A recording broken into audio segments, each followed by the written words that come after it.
cook, and today I've got some fresh tuna that I need to do something with before it goes bad.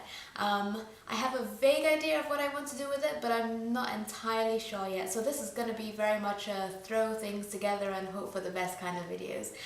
But anyway, well, those can sometimes be the best kind of recipes where you just, make it up as you go along. So I hope you enjoy it, and let's get on with it. So I'm going to be using some fresh tuna, 2 sweet potatoes that have been cubed, a red onion, chopped, a couple of large eggs, 1 courgette, a handful of cherry tomatoes, some soy sauce, vinegar and yuzu or regular lime juice if you don't have that, and some salt and pepper to taste. Okay, so I've got the sweet potato boiling over there, just some salt and pepper in that, and I'm going to rib in my courgettes. Now, that's pretty easy. I'm sure it's something that most people know how to do, but I'm basically just going to use a vegetable peeler and just go along the sides and, do that to it. And I'm going to do that to the whole courgette until I've got as many of those ribbons as it will allow me to have. Alright, so now that that's done, I think I'm going to work on the tuna next. And I think what I want to do with that is sear it first and then cook it properly in a griddle pan. So I'm searing it first just because I want some of the juices from the tuna to cook the courgettes in, and then I'll just cook on the griddle for colour, and yeah, I think that's what I want to do. Yeah. Okay, so I think the pan is hot now, seems to be, so I'm just going to drop in this tuna. I had it sitting in some soy sauce with some black pepper on the top. I didn't want to put any salt on it because I figured the soy sauce should be enough. But yeah, I'm just going to do it for a couple of, maybe 1 minute on each side, and then take it right out again.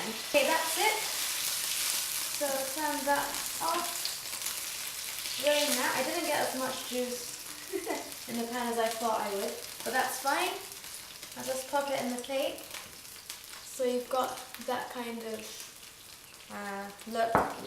It's got that kind of look. And yeah, so this is the pan I'm going to use to fry the veg in. Actually, I'm going to do that now.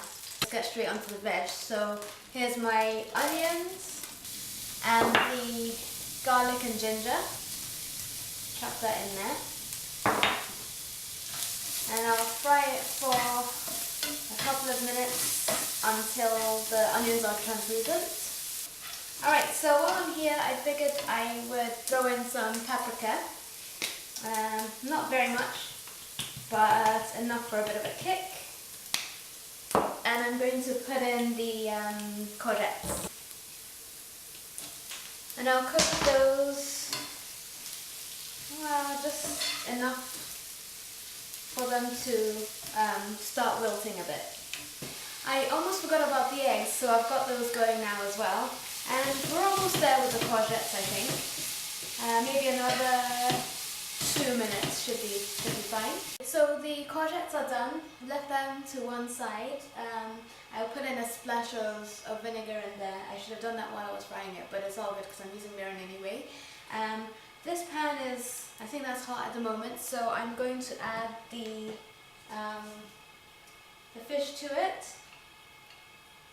Oops. And yeah, I think maybe 2 minutes on each side should do it. Okay, it's time to flip it over.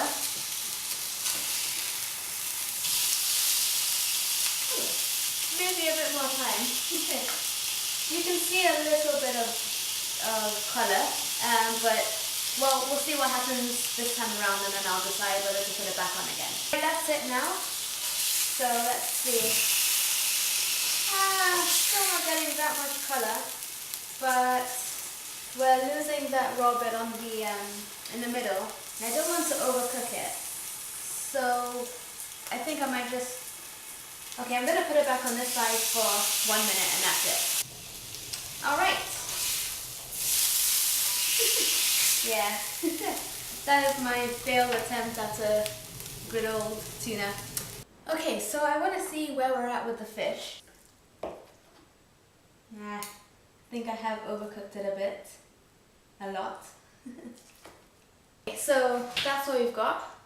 kind of overcooked and not the most tidy of cuts, but it will do. Yeah, so now let's put everything together. So I'm gonna start off with some of this the courgette ribbons. Just pile them on the plate. And then I've got those, that sweet potato.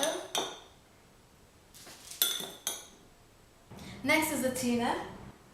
And I've just quartered up the eggs, so I'm gonna chuck a few of those on there as well. Tomatoes have been quartered, so I will just drop them, and that is that. So this is what I've ended up with. All in all, I think this didn't turn out too badly. I've still got to master cooking fresh tuna properly, but we'll get there. So the inspiration for this dish, I was actually given some advice as to what to do with it. And I took that along with a picture of a Niçoise salad I saw, and I sort of combined the two. And so this is, I guess, my hybrid Niçoise something. But yeah, like I said, I am pleased with how it turned out. I hope this has been useful to you. Thank you so much for watching, and I'll see you in the next one.